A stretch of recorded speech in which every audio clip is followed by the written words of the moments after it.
আজকে আমরা ফুলকপি দিয়ে কাতলা মাছের রসা বানাবো। তো দেখুন কিভাবে আমরা বানাই, আর খেতে খুবই টেস্ট হয় গাইস।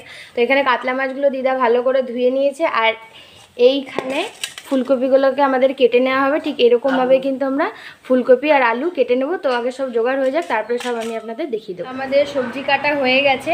তো এখানে পেঁয়াজ কুচি, আদা, রসুন আর জিরেটা দিদা ভালো করে শিলে বেটে নেবে, আর তার সাথে হচ্ছে শুকনো লঙ্কা, এই সব কিছু দিয়ে ভালো করে বেটে নেবে। মধ্যে নুন হলুদ দিয়ে আমি ভালো করে মাখিয়ে নেবে। আর তারপরে দেখুন এখানে তেল গরম হয়ে গেছে কড়াইতে, আর মাছগুলো এরপরে আমরা ভেজে নেব। এটা মাখিয়ে নিই, তারপরে এক পিস করে সব দিয়ে তারপরে মাছ ভেজে নেওয়া হবে। হ্যাঁ ঠিক আছে। এবার মাছগুলো এক পিস করে সব ছেড়ে দেবে, আর লাল লাল করে ভালো করে ভেজে নেবে। এক পিস ভাজা হয়ে গেছে, তো আমি মাছগুলোকে উল্টে দিচ্ছি যাতে অপর পিসটাও ভালো করে ভাজা হয়ে যায়। এইভাবেই কিন্তু মাছগুলোকে সব ভেজে নেওয়া হয়ে গেছে। তো এবার তেলের মধ্যে আমি ফুলকপিগুলোকে ভালো করে ভেজে নেব। ফুলকপি ভাজা হয়ে গেছে, তেলের মধ্যে আমি জিরে ফোড়ন দিয়ে দিয়েছে।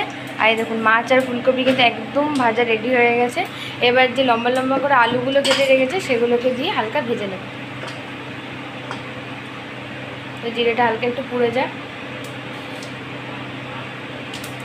জিরেটা পুড়ে গেছে। আর আমি লম্বা লম্বা করে আলু কেটেছি সেগুলোকে দিয়ে হালকা একটু ভেজে নেব। এই আলুগুলো লাল লাল করে ভাজা হয়ে গেছে। মামি এর মধ্যে যে মশলাটা আপনাদেরকে দেখিয়েছিলাম সেটা ভালো করে বেটে নেওয়া হয়েছে, আর মামি মশলাটার মধ্যে দিয়ে দিয়েছে।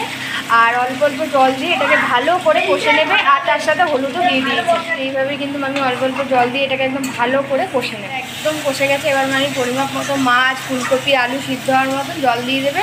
তারপরে এটা হালকা ফুটে উঠবে, তারপর কিন্তু ফুলকপি, মাছ এর মধ্যে সব কিছু আমরা পরে দেবো।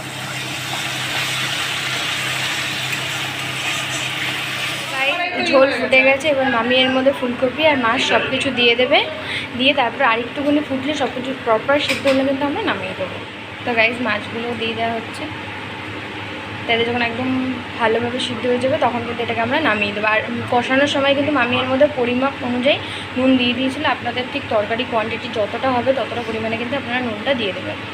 আমাদের কিন্তু রান্না একদম রেডি। আর মামি ওপর থেকে অল্প একটুখানি গরম মশলা গুঁড়ো দিয়ে দিচ্ছে, আর আমাদের কিন্তু ফুলকপির রসা কিন্তু একদম রেডি হয়ে গেছে। গাইস দেখুন কালারটা একদম কত সুন্দর এসেছে। আর এই রকমভাবে কিন্তু ফুলকপি আলু দিয়ে মাছ দিয়ে যে রসাটা, এটা খেতেও কিন্তু খুব ভালো লাগে গাইস।